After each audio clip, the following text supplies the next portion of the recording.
Halo semuanya, perkenalkan nama saya Paramita dari kelas SI 4205.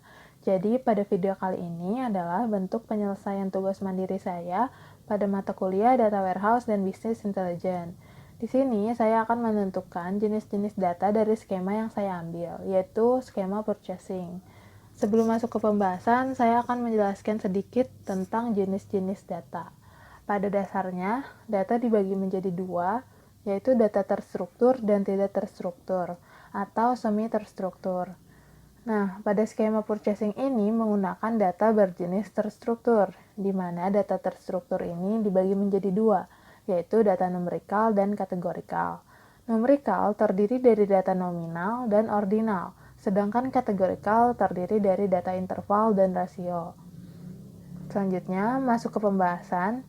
Di sini bisa dilihat terdapat 5 kelas yang terdiri dari purchase order detail, purchase order header, vendor, ship method, dan produk vendor.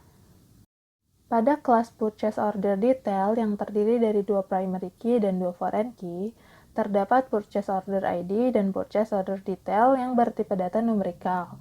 Untuk due date bertipe data interval, untuk order quantity bertipe data numerikal, untuk produk ID bertipe data nominal, untuk unit price sampai stock quantity bertipe data numerikal, dan untuk modified date bertipe data interval.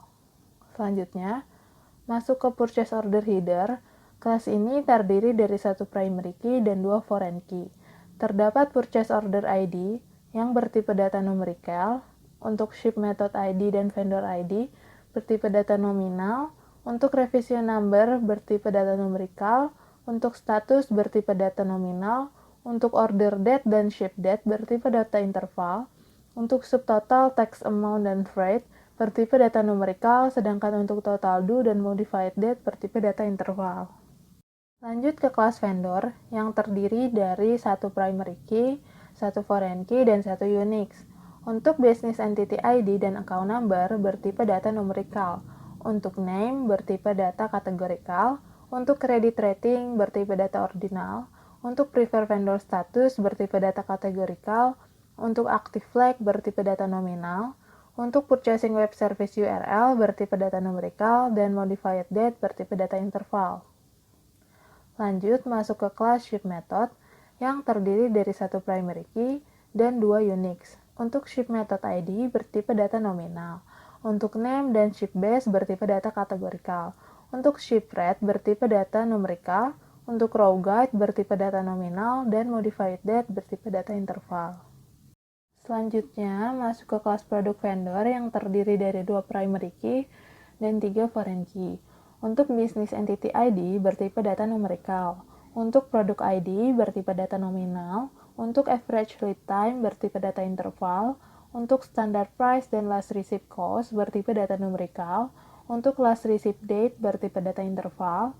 Untuk minimal order quantity, maximal order quantity, dan on order quantity bertipe data numerikal. Untuk unit measure code bertipe data nominal dan modified date bertipe data interval. Sekian video penjelasan dari saya mengenai jenis data pada business intelligence yang ada di skema purchasing. Mohon maaf bila ada kesalahan, semoga penjelasannya dapat dipahami. Terima kasih.